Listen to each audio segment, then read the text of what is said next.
IJBN keep you informed. I'm Michelle Jones, and in the news, Portmore man believed to have been abducted. Relatives and friends of Marvell Brown, 22, was not being seen since he left his home in Independence City, Portmore, on July 15 to assist at a round robin in Kingston, are losing hope that he is still alive. The only contact they have had came from 2 ransom demand phone calls. Brown has been described by residents as a good, cheerful youth who has never been involved in any wrongdoing and was always willing to help out with community projects. Desiree Wright, whose event Brown was assisting, said he was happy when he came to the party.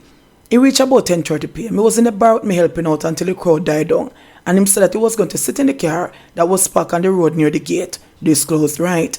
She said minutes later, when her daughter went out to invite him back to the party, he was talking on his cell phone and indicated that he would return to the venue as soon as he was finished with the call.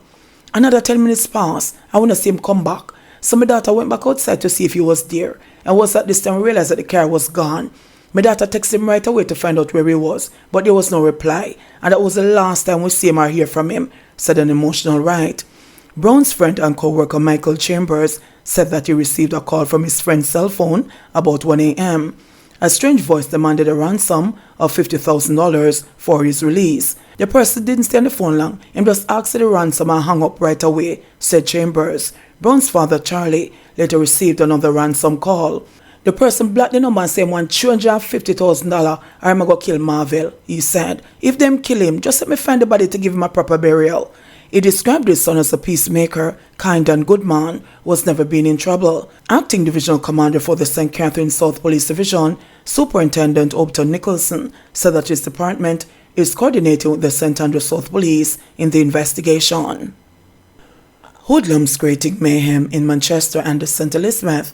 Police in 2 South Central parishes are grappling with a series of robberies targeting bars, with the latest incidents resulting in the alleged sexual assault of 2 women and the murder of a man over the weekend. In the latest incident in Manchester on Sunday morning, armed men held up a bar in Kingsland, a few miles northwest of Mandeville. A senior police source said about 2 a.m., men entered the bar and held up 2 women, including a bartender, at gunpoint. The gunmen robbed the bartender of cash and took $65,000 from the other woman. 3 poker boxes were also stolen. The gunmen then reportedly held the women against their will and sexually assaulted them. The men then made their escape. The police source said the theft of poker boxes is fueling crime. The men are targeting bars not just to rob money, but the poker boxes of most value to them. One of those poker boxes valued up to $750,000. In this incident, they stole 3 of the boxes, and to make matters worse, sexually assaulted the bartender and another woman, the source said. We are warning bar owners and operators to comply with the Spirit License Act, which outlines the opening and closing hours of the establishments. It's 7 a.m. for opening and for closing, midnight on weekends, and 11 p.m. on weekdays, added the sources. In the neighboring parish of St. Elizabeth, which in recent weeks has been plagued by criminals targeting bars, police have stepped up their response.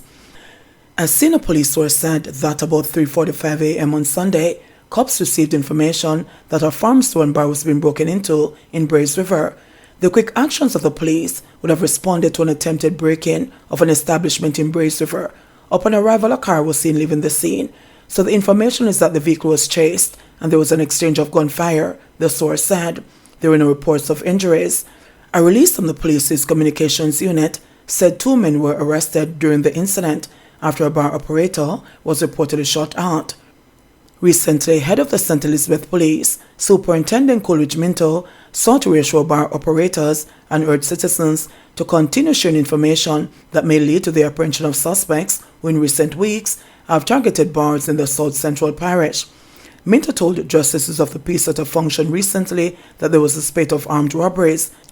In this quiet parish of St. Elizabeth, we have men driving around with high-powered rifles. We had 3 robberies recently in 1 week, 3 men with rifles, and another with a handgun, robbing business establishments at night, he said. We want our citizens to get involved and to share any information that you have that can help us, he appealed. Carpenter accused of attempting to shoot man at wake. A carpenter has been charged after he allegedly pulled a gun and tried to shoot a man during a brawl at a wake on 440 Drive in St. Andrew on Saturday, May 27.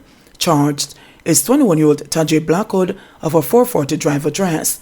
Blackwood was charged with illegal possession of firearm and ammunition and assault of common law. Detectives assigned to the St. Andrews South Police Division report that about 1:30 a.m., a man was at a wake in the area when he got into an altercation with Blackwood. During the brawl, a group of men who were in the company of Blackwood intervened.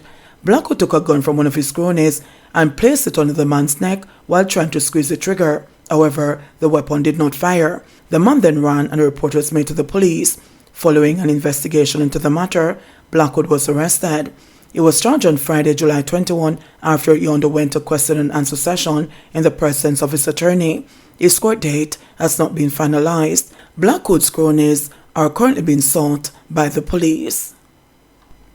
Holness's unusual airport walk due to Jamaican embassy error, amid reports that Prime Minister Andrew Holness was recently forced to enter the United States without the usual benefits afforded heads of government and other diplomats.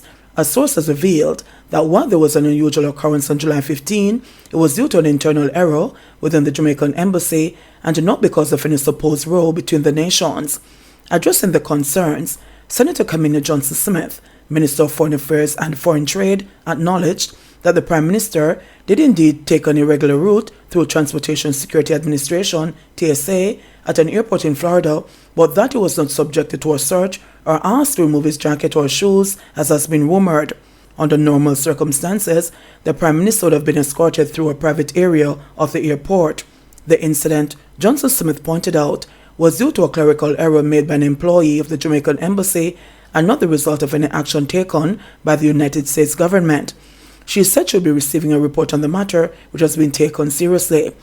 Some persons who were aware of the unusual sight of Holness making his way through the TSA line at an American airport have been speculating over whether the incident was further evidence of recent claims that the U.S. has been taking steps to punish the Jamaican government for its stance on issues such as providing diplomatic immunity to and officially recognizing the same-sex spouse of a diplomat scheduled to be posted to the island.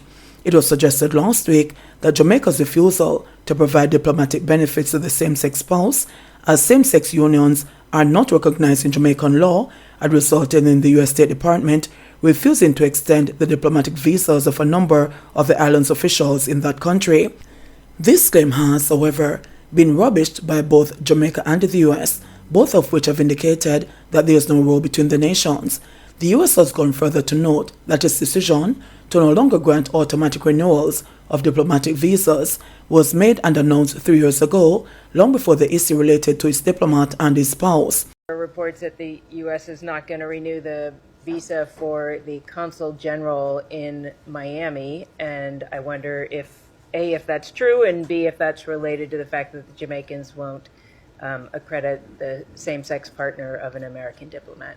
So I would say two things. Number one, that one of our top priorities is to ensure that privileges and immunities are granted to spouses of personnel assigned to U.S. embassies and consular posts regardless of sexual orientation or gender identity. The department's policy regarding the accreditation length of diplomats from missions to the United States, however, is applied universally, absent a reciprocal accreditation policy. And diplomats accredited to those missions are expected to end their tour after 5 years and depart the United States. Right, but you could give a waiver, and you're not giving a waiver in this case? We have not at this point, but I don't have any further update. Just to follow up on, Yeah. is there an actual case of a diplomat whose same-sex spouse is being denied those privileges in Jamaica, or is that not accurate? It's a policy concern at this point. It's It's a policy concern. not a specific Correct. concern. Okay. Different question? That it could happen, or that it has happened? That it is a policy concern that same-sex spouses would not be granted Yeah, the but same have- rights and privileges. But has it actually happened? I'm not aware of it happening with respect to a specific individual. It's a concern but of mine that I might get hit by a bus when I walk it is out a on the concern street, over but- a specific policy. Yeah. That could be applied, But it hasn't been yet. not that I'm aware of.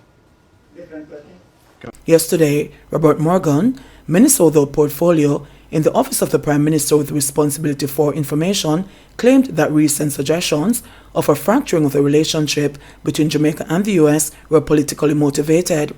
There has been a clear attempt by some local political forces to spread misinformation to undermine the strong relationship we have with international partners, Morgan said. Several messages are being circulated that can easily be disproven. There has never been a Jamaican government that has had so many successes in the diplomatic field over such a short period of time. Their strategy is to undermine the fact of Jamaica's foreign policy success to sway local public sentiment. JBN, we keep you informed. Please remember to subscribe, like, share, leave us a comment, and click the notification bell to receive our